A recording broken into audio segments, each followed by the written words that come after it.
It's a great joy to honor you and Thank welcome you to San Francisco. And now you have watched American politics over these past decades, and you entered political life in the larger sense out of a commitment to serve, a commitment that came from your faith, from your family, from Holy Cross, from your service in the Peace Corps.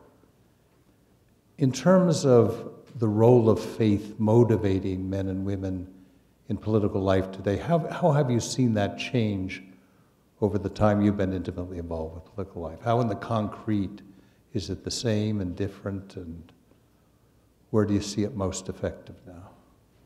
It's hard to gauge that because, you know, the Protestant religions are very overt about it. You know, they have prayer breakfasts and things like that, and a lot of public display. And Catholics tend to be a little more subtle about it. And it's very hard. You think about people that you might not think are religious, and then you find out that they are.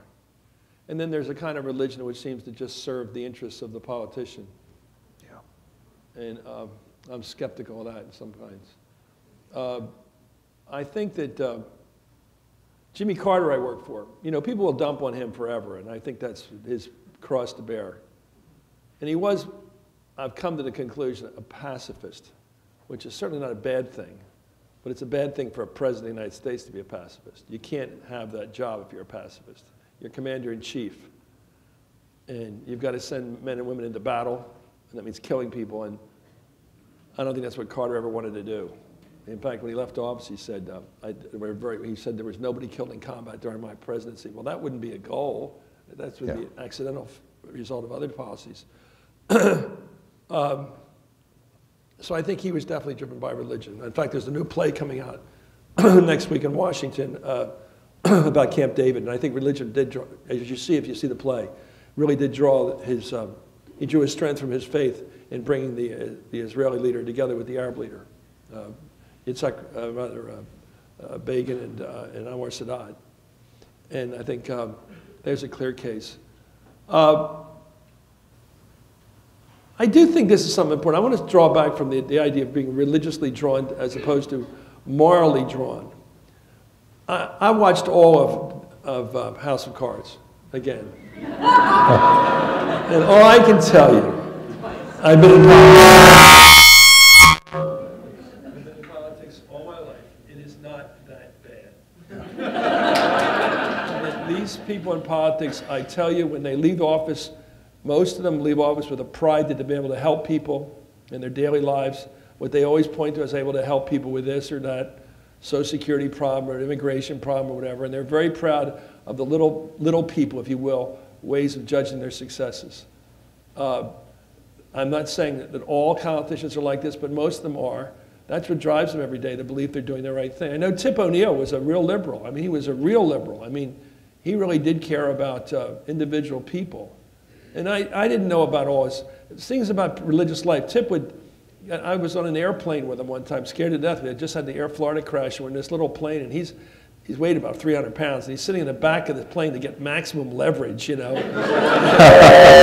You're already heavy. You have to make it harder on this little plane to take off. And I'm looking out the window at the snow piling up on the wheels, and I go, what are we doing here? We're flying over Lake Erie. We'll never be seen again. And he looks at me under his Irish hat, and he goes, what are you worried about? You know. But he would pray all the time. He was always praying. And, I mean, always praying. And I found out later. And so I think there's, I'm trying to think who else. I don't know Obama very well. I mean, I know him. I don't know if he has a religion. I don't know. He says he does. I don't know. He's a pretty cool customer. I can't tell sometimes. And he's very cool, which is not necessarily good at some point. You know, Walter Winchell said, we elect these guys, and then we are disappointed when they become the guy we elected. You know, we know exactly what we were getting with Bill. With most of these guys, they come with the labels all over them. We know them. And then when they act just like we thought they would, aloof in his case, we are somehow holding against them. But we like that aloofness at one point. I'm above the battle kind of thing. Let me try to think who else. I think Hillary's very religious. I think she's very much a Methodist and believing in good works and, you know, That can be unnerving too, but, you know, just kidding. But it's definitely there, and definitely part of her. And it hasn't rubbed off on Bill much, but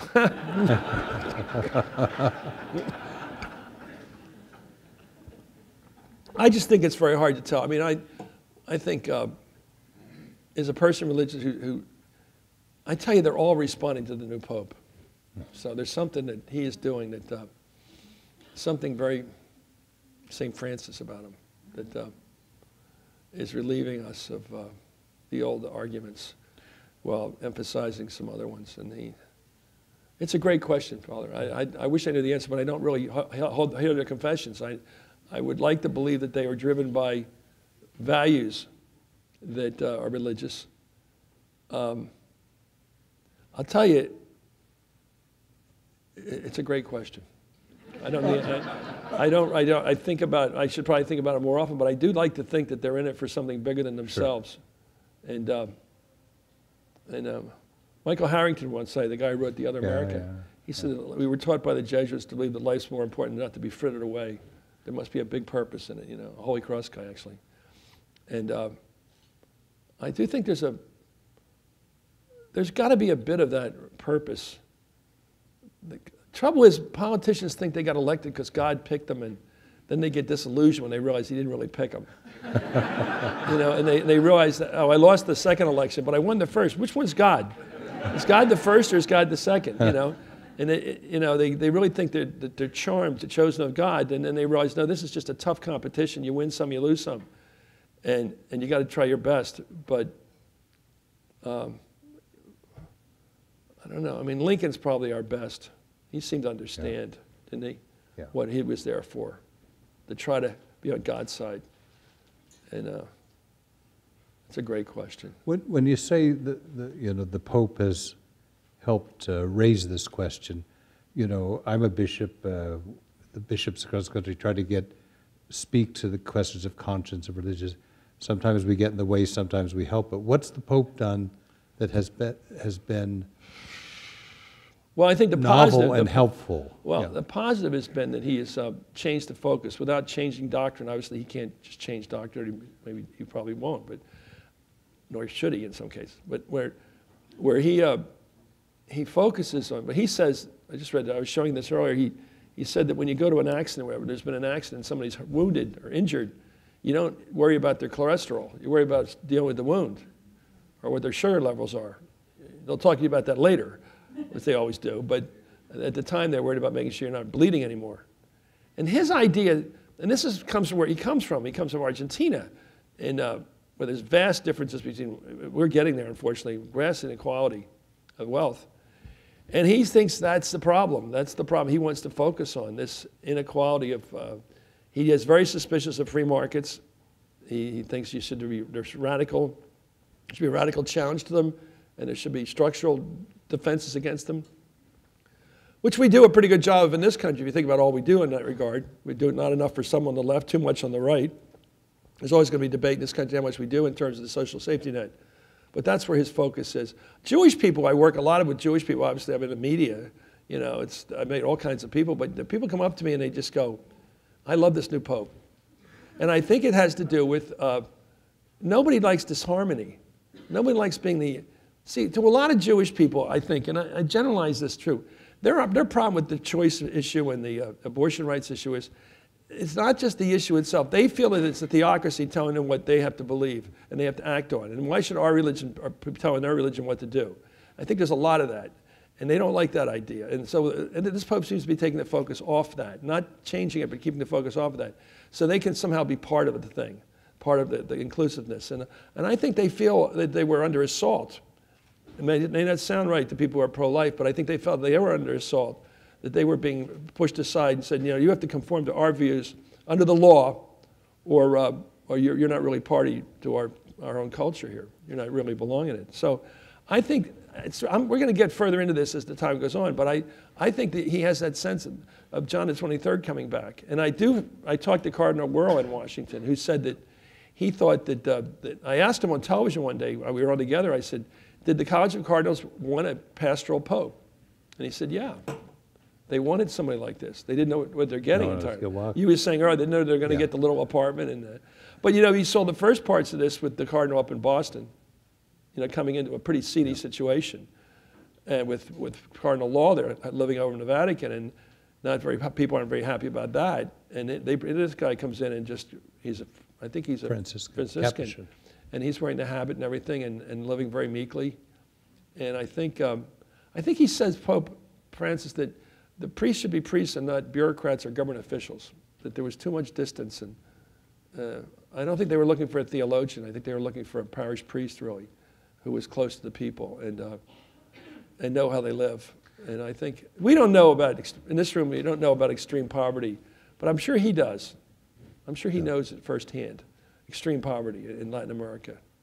You know, you mentioned that image about the wounds in how he approaches the church. He used a specific image one time. He sees the church as a field hospital.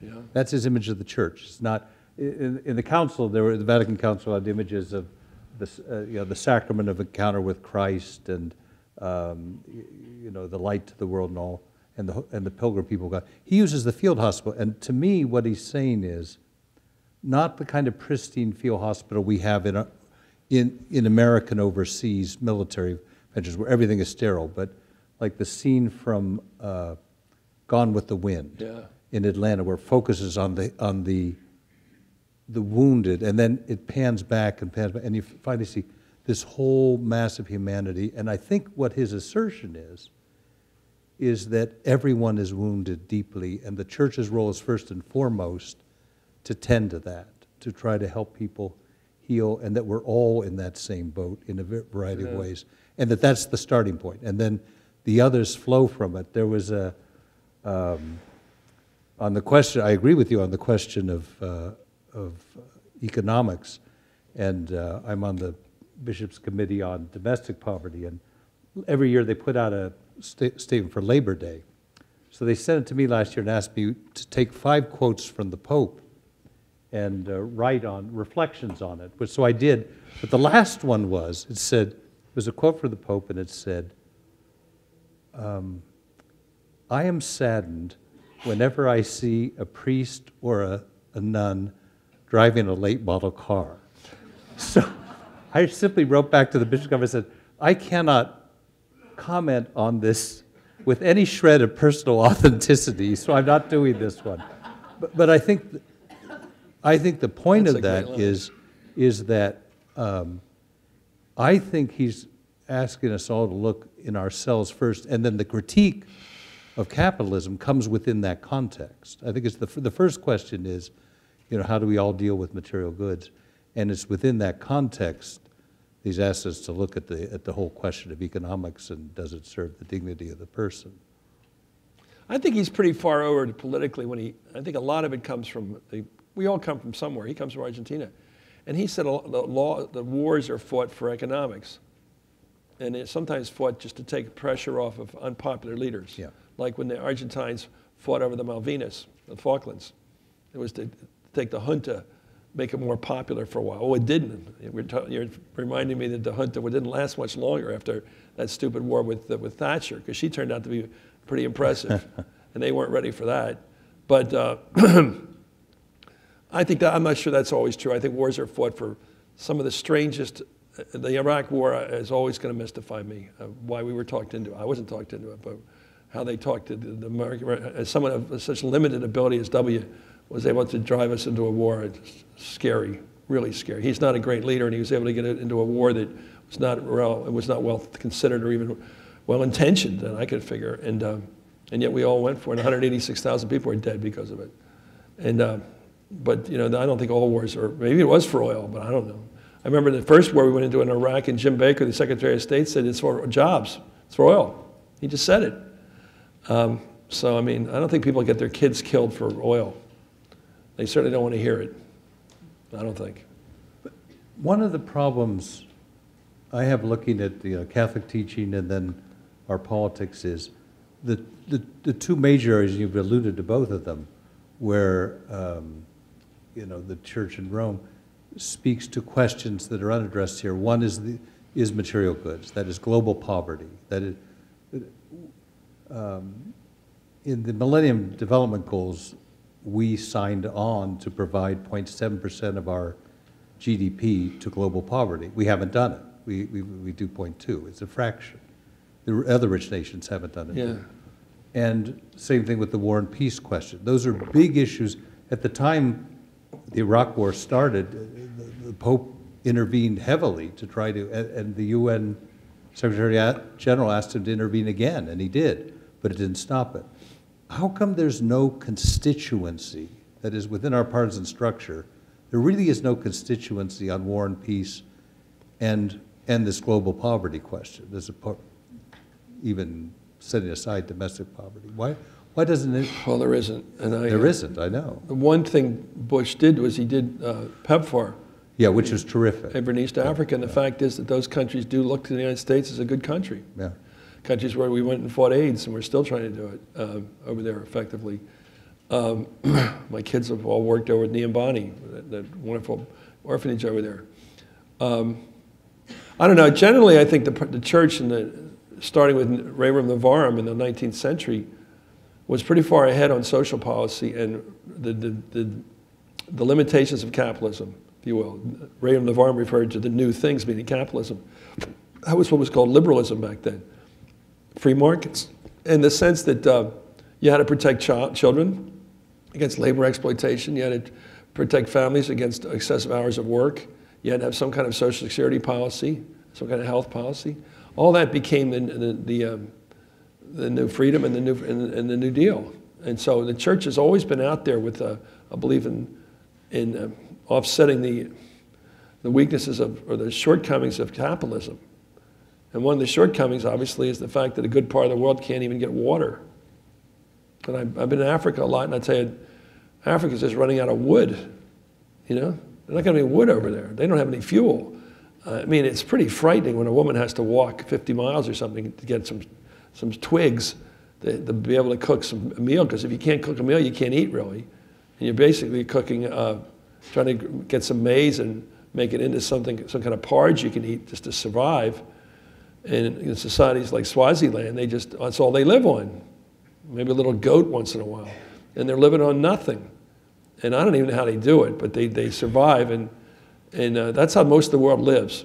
Going after wood in the morning and trying to find water and trying to find wood and trying to find enough money from somewhere to be able to buy some food. Because they're not being able to provide for themselves through agriculture. It's not happening. And I tell you, that's the world you live in over there. Anybody in the Peace Corps here knows what it's like out there. And that's how the world lives. We go to the store.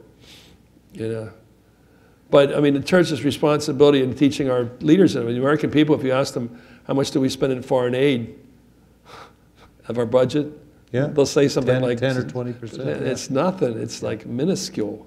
And, why are we wasting money on welfare? Or, they shouldn't waste anything, of course, but that's not the reality. How did poverty fall off the agenda?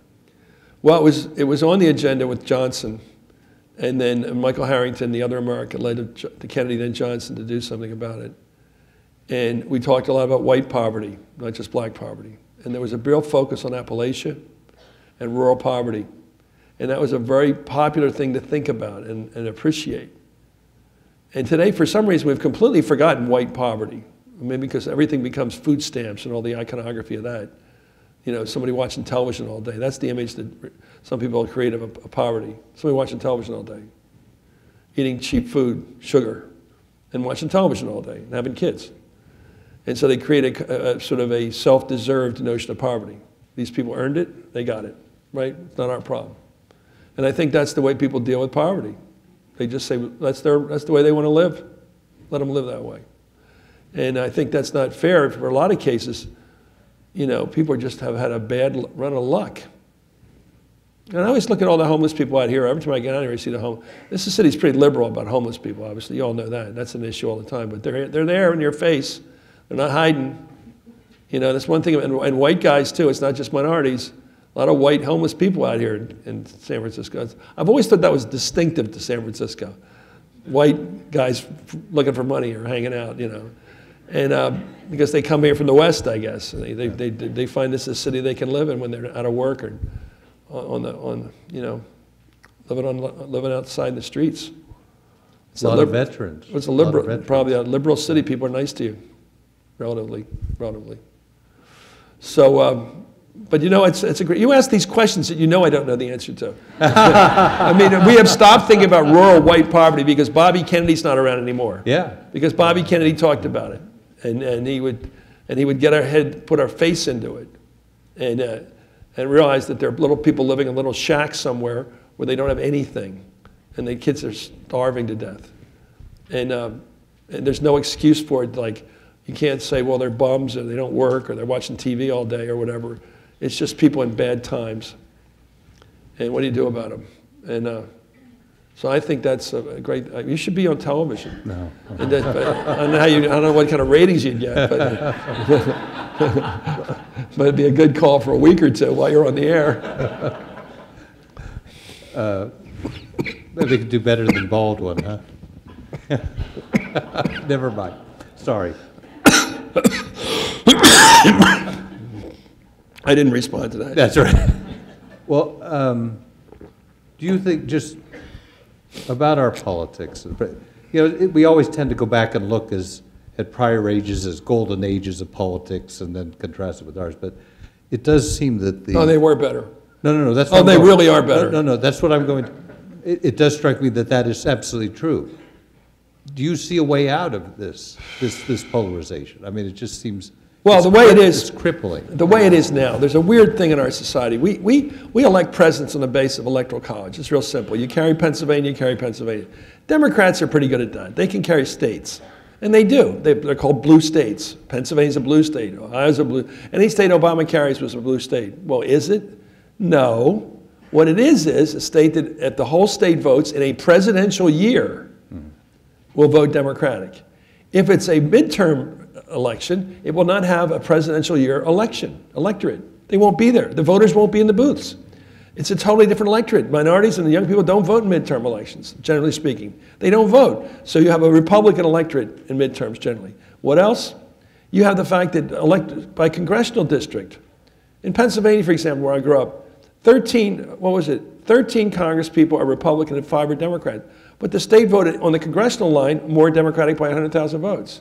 Because the Democratic vote is all centered in the big cities. In Philadelphia, 85%. Out here, Berkeley, 88% for Obama. San Francisco, 85%. All these big numbers in these big cities, they roll up the score, they flood the zone, and you get outside of town, and the Republicans win everywhere. And that's what happened. You got 35 congressional districts in the last election went for a candidate by 75% or more. 23 of those DDs went by 85% or more. Guess who won them? Obama. He won every single one of them. Romney didn't win one congressional district in the entire country by 75%.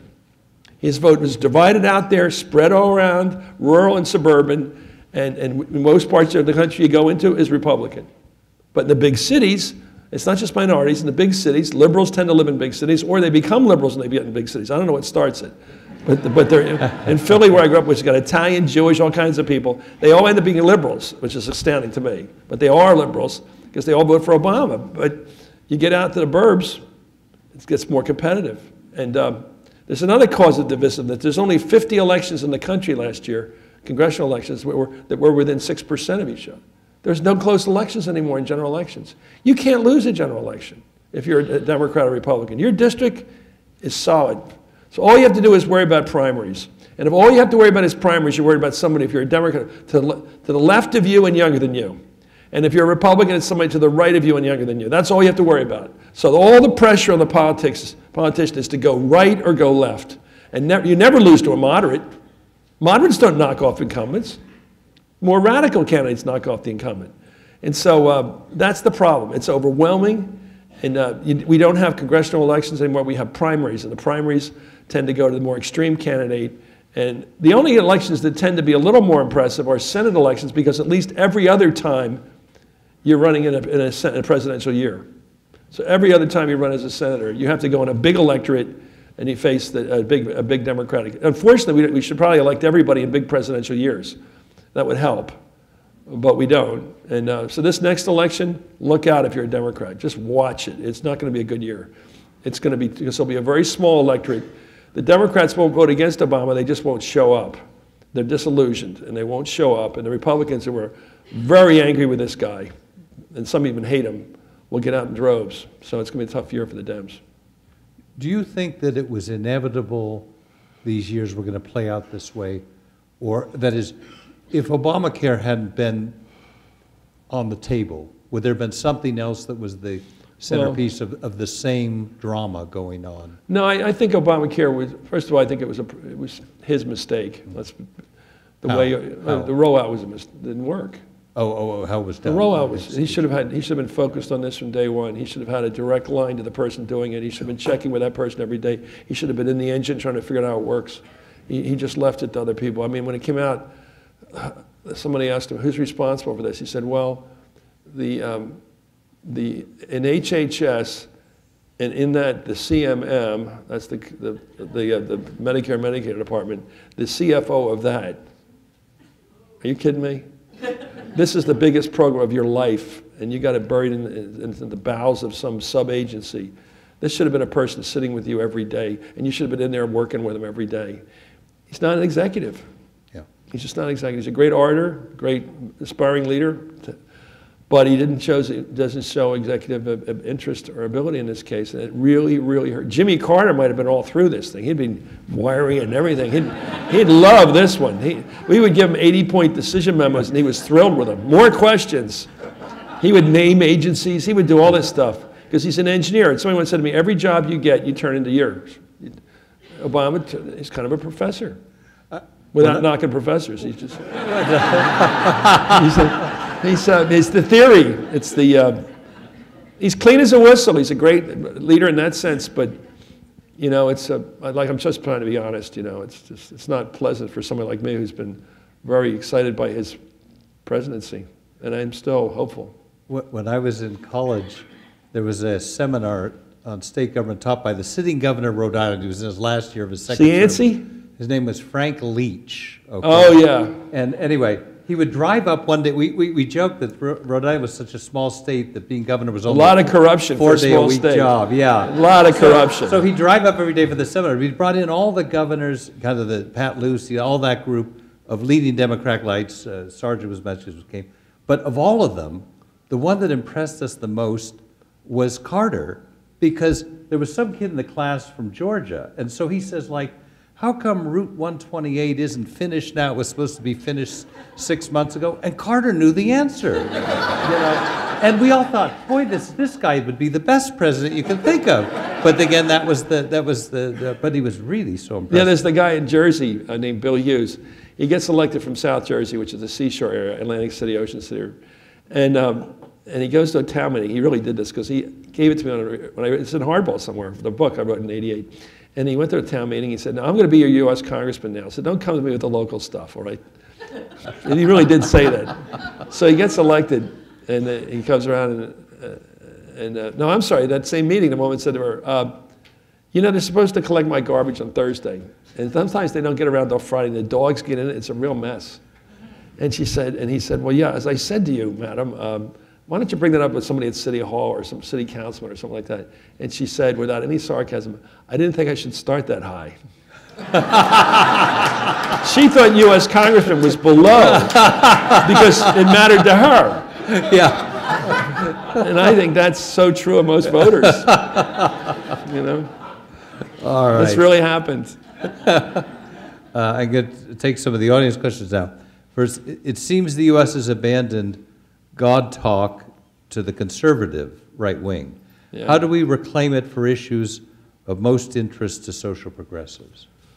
Well, I don't buy that entirely. I know that's what the game has been politically, and I guess the choice of abortion rights issue has been a decider for a lot of people in that, and they've said that the Republican Party they do register that more like that than Democrats do. They see it as a constituency.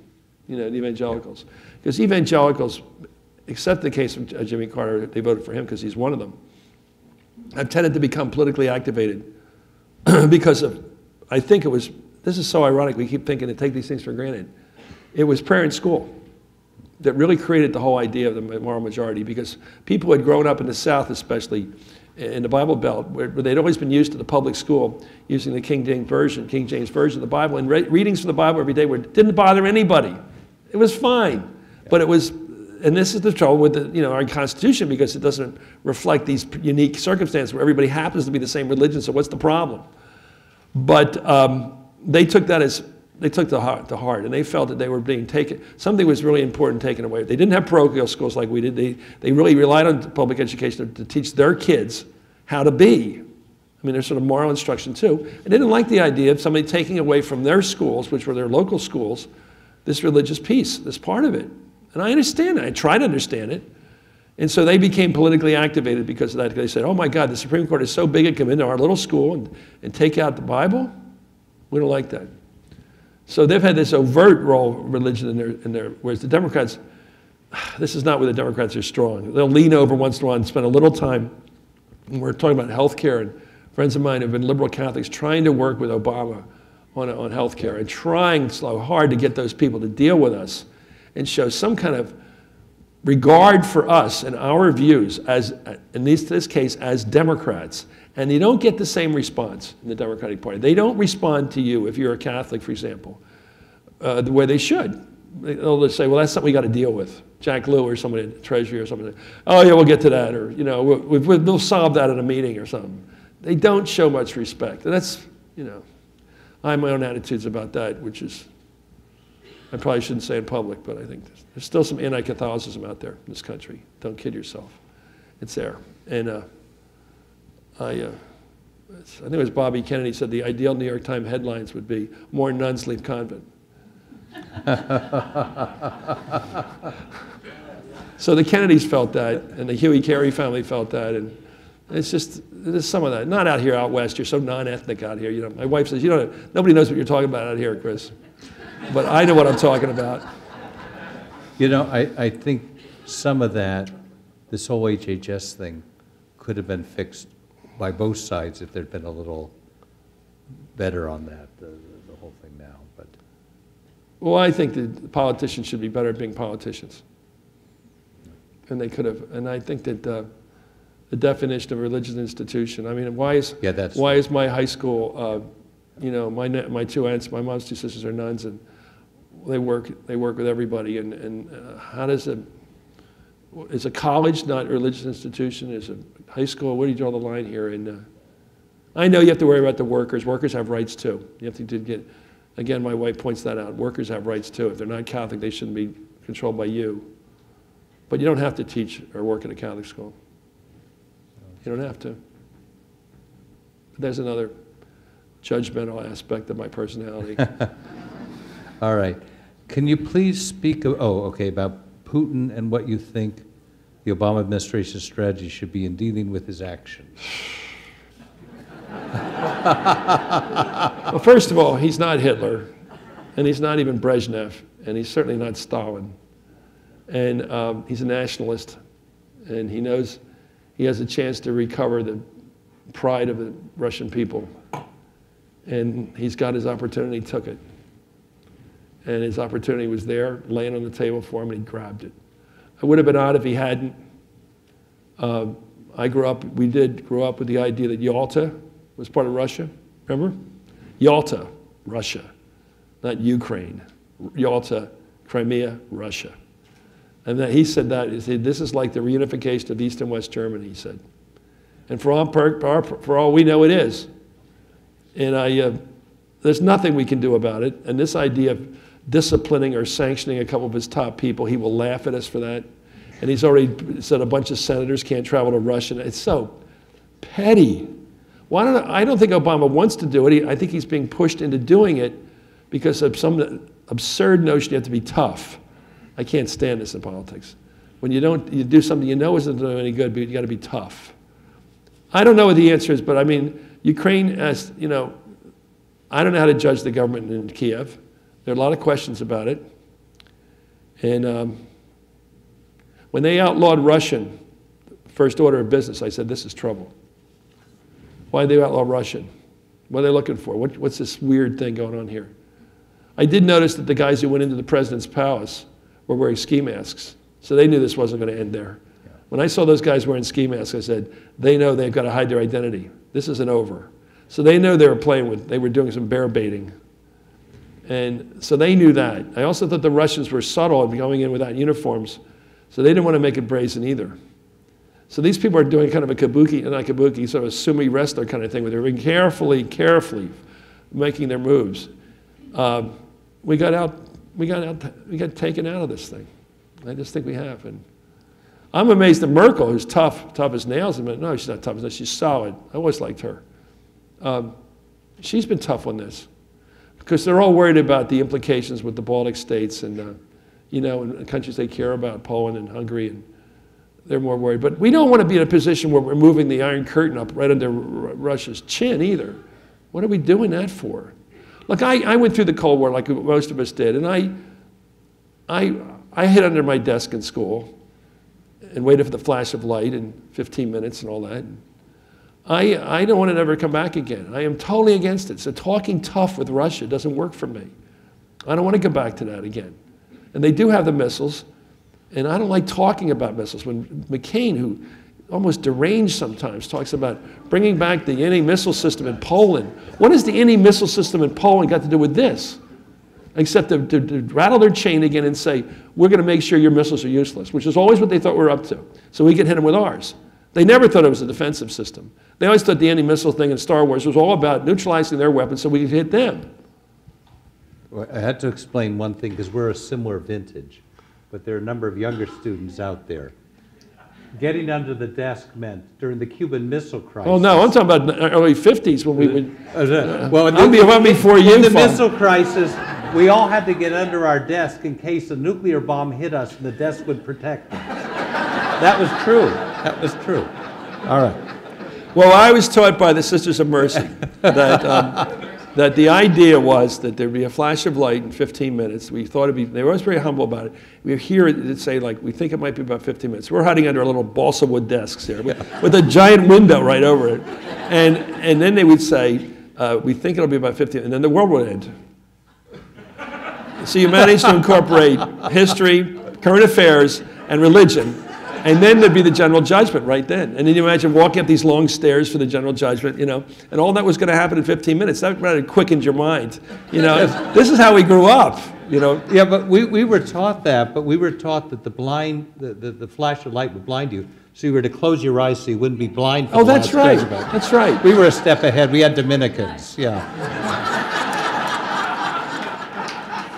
All right. That's good. 2014 national elections. What would the period legislatively, 2014 to 2016, look like if Republicans control both houses? Well, they won't do immigration, and I think there's a couple reasons. They don't like illegal immigration. They don't believe in this pathway to citizenship, and they mistrust. This is where they're right. They mistrust the Democrats on enforcement. Because all the Democrats will do things they have to do under the law, like all these stupid deportations. They won't stop illegal hiring. They don't think anybody's going to stop that. And so they think they were swindled into this back in Simpson, Missouri back in '86. They backed a bill which had path to citizenship and everything, and they never enforced it. I do want to say one thing on that. In Simpson, Missouri, the commission that put that together, the employer sanctions were blocked by Pete Wilson, who was on it representing agribusiness. Well, that's right. So Thank you for teaching So me. that it's a double, that nobody wanted employer sanctions. I know they didn't. So then in the end, we're not going to stop illegal immigration. So what does it mean every 20 years we legalize? I mean, that's what the problem is. I mean, the compromise would have to be we stop illegal immigration down to a Peter, and in exchange for that, everybody here is in. I mean, I would like that deal, but the Democrats don't want it because they want more votes, and they think they'll get them. And they just don't sympathize with Hispanic people generally. They just don't believe in enforcement. They're not, that's not, you'll ever hear it come from their lips. You'll never hear them say, I'm going to enforce the law we passed. So my view is, don't pass another law you don't believe in, you can proudly and morally enforce. Write a law you believe in morally and enforce it. Just do it. Just stop the games. Write a law you will enforce morally and believe in. Or stop playing this game of so-called immigration reform. You're not reforming anything. You're just doing pathway to citizenship. Do the whole thing. A law you think is progressive and fair and will enforce. And they are staggered by that. They just don't want to do it. It's like asking them to worry about fiscal responsibility. until Jerry Brown came along. I don't do that. Tip O'Neill, when I write his speeches for him, I'd say something about fiscal responsibility. He said, "That's not me, Chris." I mean, each party has its strengths. The Republican Party has certain, like it doesn't feel, at least it feels bad about deficits. Not that it does anything about them, but it feels bad about them. Democrats are good on helping people in trouble. They're good on environment. Republicans have a good gut conservative nationalism, patriotism. They've got that. Each party has its strengths, but I don't think either party is serious about immigration and taking it seriously. And that's the trouble. I'm glad you pointed that out about Pete, because it's obviously it's not, you know, a lot of these businesses just want cheap labor, and the person who just got here is the hardest worker in the world. So I'm amazed by the guys that come to Washington. They get here. You know, my window was broken into. We don't live in a dangerous neighborhood or anything, but it was somebody cut through our screen, and our maid, who's quite legal, works for us, and she comes once a week. And I said to her, "Do you know a guy that can fix windows?" The next day, a guy shows up. He looks at the window. He says, "We'll fix that, $250." I go, "Okay." Next time a kid shows up, the next day, he doesn't speak English to me, and he fixes it like you can't believe how fast he did it. And because I didn't want my wife to know that it had broken, I was scared to death. You know, so I get the thing fixed. Then he goes around and fixes all the other window locks. He's unbelievable. He's gone in an hour. Everything's done. I said, "Where does he learn this stuff?" There's some amazing talent coming across the border. Is there some training place down there before they come up? I don't know. You know, and they're good, and that's why people take advantage of them. You know, and I paid them a good salary. Anyway, full accounting. You think it's dead now before? Boehner wanted to do it. Boehner knows that it's the interest of the National Republican Party to do it. They're dead in presidential elections. For Hillary will walk away with the Hispanic vote. They're dead, and because they know that, first of all, the first 20 or 30 years, most Hispanic people will vote Democrat. So they're sort of a death warrant to them politically. Eventually, as they become more middle class, or a lot of them are already, as people become legalized and involved in the government, in the system here, and the culture, totally, they'll become more mixed, but like most immigrant groups. So, but that's a long way off. And Democrats want the votes. But, you know, I'm afraid the Democrats also want the issue, don't you? The issue's pretty good. Yeah. The issue's better than the deal, maybe. But that's cynical. All right. How do you balance the desire to speak your mind about issues you're passionate about, and yet keep the pressure to remain neutral and unbiased? Oh, that's Bill O'Reilly's question. I don't even try that one.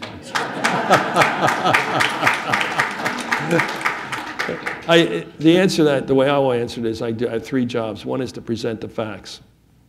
2 is to show my analysis. If I try to figure out who's going to an election, I try to do it completely clean. What's going to happen? I pretty much tell people the bad news if they're liberals. And 3rd, my opinion, which is progressive on a lot of things, not everything. And I pick my shots. I'm not an across-the-board, blue plate special kind of guy. There's some issues I just have a real problem with. I'm not for labor's right to have a card check to get labor organized. I don't think I have to, some guy shows up at your house at midnight and says, "Sign this." I don't like that. So I'm mixed on trade issues. There's a lot of things I don't check off. Capital punishment, I'm probably moving against it, but war, I'm pretty much a dove. Civil rights, I'm focused on most of the time, and suppression of black voters is just something I go crazy about. I do that almost every night because I think it's unbelievable that the one party has now decided the way it's going to beat the demographic trend of the country is to keep people from voting. Yeah. And they're really doing it. Yeah. And getting away with Sunday voting and early voting is an attempt to try to deal with the fact that minorities are growing. They're not growing dramatically, but over time, it's going to get harder for Republicans to win. Although anything can happen in politics. Hillary could lose by 3 points, win by 5 points. I don't think she will, but I don't even know if she'll run. Probably will run. You know, Larry Summers, in terms of predicting things, said something so brilliant that I saw him somewhere, and he said, you know, he's the big economist. He's a genius. And he goes, 60% chance she wins the nomination, 60% chance she wins if she gets the nomination. 36%. That's not a great, it's pretty good against the field, but it's about right. You can't predict the future. You can say the odds, but you can't say it's in, because things happen. You know, all kinds of things happen. If Obama's a disaster at the end and the economy is tanking, why are they going to put another Democrat in there? And after 8 years, they normally switch parties anyway. And people are really angry right now. And Hillary's going to be on the bench for a while. She's not actually in training right now. You got to get back into training. Politics is a constant, as Arthur Schlesinger said, it's a constant process of self-education. You have to constantly learning, all the time, learning, keeping up with it. You get stale so quickly. And because guys will come back and write a speech for us or somebody, and they're out of training. And I don't care how good you were 10 years ago, you're out of training, buddy. And so she's got to get back in shape and learn. And it's going to be very hard for her to go out and train with everybody watching her. If she makes one mistake, they'll be all over her. And she's still a better prospect for the next president than Rand Paul, I think. But I think Rand Paul's going to run against her, so I think he's the nominee. So because this is a crazy Republican year coming up, and I think they're not going to. They ran out of Christie. Christie's out, and they Do don't you have think Rand Paul has a chance of winning? the general. Yeah. If the millennials go for him, if the young people go, if the Ayn Rand libertarian crowd go with this libertarian message, and if he's able to sell that libertarianism really positively, not get into a negative campaign. If he can run a really positive, Goldwater without the bombing thing, you know, just pure Goldwater libertarianism is really popular with young people today because they don't have to worry about, you know, they're young and healthy and they're probably lucky. They are now. So they see the world that way. When you get older, you realize you need help and you know other people need help.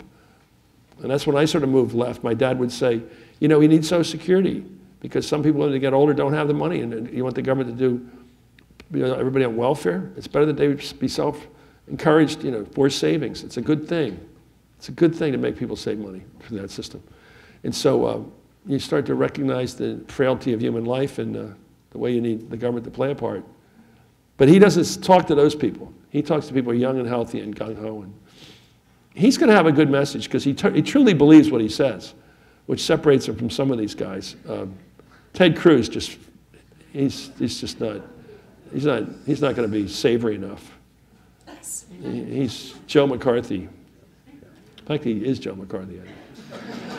When he went after Hagel and said, you may have gotten that money from North Korea. What are you talking about?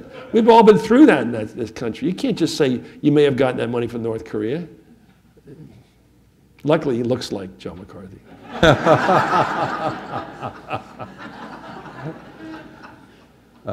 This one's actually for me. Has Pope Francis' example of style impacted U.S. bishops in terms of focus and approach to issues? I'll be brief. Yes, but in two different ways. I think it's important to emphasize the different ways. I think the most important way actually is on pastoral issues. I think what this Pope is doing is not, as you mentioned, it's not reforming moral doctrine. It's rather saying we don't start with moral teaching, we start with the person and pastoral theology, and basically we say, you know, do what Jesus, I think the Pope is saying you do what Jesus did. First you approach the person, you embrace them, you try to heal them, and then you teach them about a way to live. It's not the other way around. So I think that's a huge shift in focus. It's always been part of the church, pastoral theology, but I think that's the big focus that's much more important than any of the political issues the Pope is speaking about. But on the political front, it's the whole thing on the centrality of poverty and the dispossessed and the marginalized. That's a huge change. It's being felt by the Bishops' Conference, but it's moving. It's like a big ship that moves very slowly, the Bishops' Conference, on these things. So yes, it's impacting. I think will continue to impact more, but it's not a full impact. Once the Cardinals elected a Southerner, they knew this global quality was just, oh yeah, they all knew it.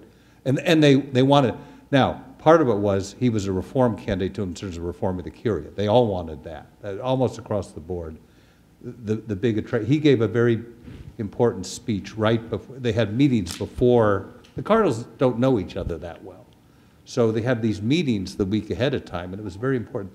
They all gave talks, and the talk Bergoglio gave was very crucial on the need to reform the life of the church and the Curia of the church. And that's what really got him elected, from people I've heard. And that the southern part came with it, because he happened to be a southern candidate. The southern, that is, southern hemisphere bishops wanted that. And everybody knew when you get a Southern Hemisphere bishop, it's a different conversation then. It is Rerum Novarum, but it's on steroids, so.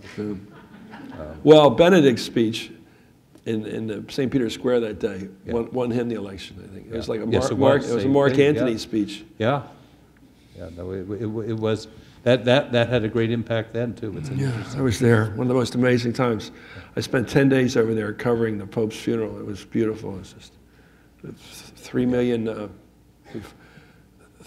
5 million Romans, all looking great. They always look great, the Romans, and they do. They just look great. They don't get fat. They always look good in leather jackets. They look great, and they were all waiting in line patiently.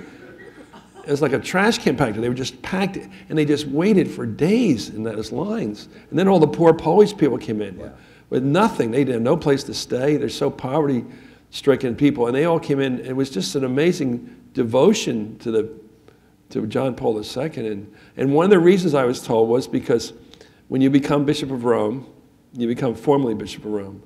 But not every pontiff has taken that to heart. And what John Paul II did was every weekend while he was Pope, he went to a different parish in Rome and met with the school kids in the hall, church hall. He would have dinner with the local priests, and he'd say Mass. And he did this for like 180 parishes. He got almost to 200 and some. So they really saw him as their guy, you know. It's really wonderful human nature to know how to do something like that and how important it is. And it came through in his funeral. Yeah, that was a move. That's what Yogi Berra said. If you don't go to other people's funerals, they won't go to yours. Which is always true. It's always weirdly true. On your show, you've asked guests to think about issues and not just focus on their side. How can we bring that spirit more into national conversations? Well, it's hard because we live in a media world that's divided, and I try to put Republicans on the show, and a lot of people say, I don't want Republicans on your show. Believe it or not, people don't want to hear other sides, and they'll say it. How come you have to have Republicans on your show? What? Well, because this country's 50-50, that's why. And I want to hear the debate. I don't know why you have those people on your show. It's unbelievable how people think. You know, they go, okay. And so some of my colleagues go along with that. I know the pressure is so you try to get a point of view across to a good argument. I mean, I was called Arguing Matthews at Holy Cross because I was down in the cafeteria arguing every night with somebody. In fact, Congressman Markey, now Senator Markey, said you get paid every night just to get out of the Holy Cross cafeteria and argue. So I like arguing, and I think it's valuable. And it's called debate. And I do think that it's worked for our country for so many years. We've really been an amazing country, and we've had incredibly good fortune in picking our leaders. I mean, I don't know. I study this, and it just blows me away that we had Kennedy, and that we had him in the Cuban Missile Crisis, so that we had the guy who created the Peace Corps, the guy who could do the Alliance for Progress, and got the civil rights thing really going right before he died. And we had LBJ in his own way. But most important, we had guys like FDR. I don't know where we found them. I just don't know where they came from. They saved us. We've had Woodrow Wilson, and we had Harry Truman. What an amazing collection of great leaders we've had. And we're on times now where there's not someone that can come along and sort of galvanize the country in a direction where it would like to go. And say something important and say, we're going to do this now. And I sense that there's a conflict out there of, I think we're going to have to decide who to trust at some point. Stop hedging our bets, because that's what we do right now. We keep hedging our bets and picking enough of both sides to keep it even. See how they like to fight with each other. But we're not being led right now very well. I've always wanted Obama. I'm very distressed by what's been going on. His numbers are terrible. 41%. It's worse than that, I think. It's just people don't feel a connection with him. He's not. I think it's about asking people to do something. I've long thought that we talk about commitment. You don't elect the president to perform for you. Don't go out there and perform like some dancing bear. Oh, that's so interesting. I love the way you do that. No, it's not about performance. It's about leadership. And leadership means bringing people in, getting us involved. And that means ask not what your country can do for you. Get you involved. Bring you into it. Every successful leader we've ever known listened to us and brought us into it. That's what we want. We want to be involved. We don't want to be talked down to or forever inspired. At some point, inspiring helps. But then after that, you say, what's my job here? I think Obama's failure is he's not engaged us. I don't know why. It says, I'm smart. I can do this. I got it. I got it. Don't give me advice. I got it.